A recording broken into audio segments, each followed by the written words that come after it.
For those of you who don't know, my father brought me up in this business and had a flower shop in New York for over 30 years. And he was asking me, why am I pulling away from the wire-in orders the week of Mother's Day?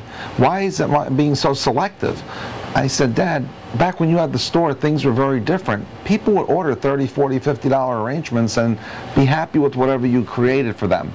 Today, there's just too much required to make what I would consider to be looked at as a custom request.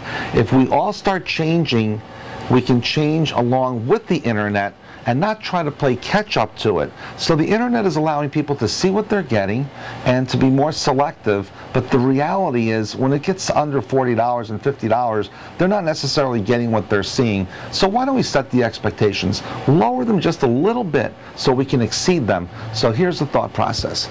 Just sell a color palette under $50, custom designs 50 and over, get enough for delivery, and give an expectation that the customer is going to be happy with. I spoke with a couple flower shops this weekend who also mentioned we'd like to see $50 minimum orders and higher. I agree with you, but we have to accommodate that $29.95 pro flowers, flowers in a box, or whatever they're going to do.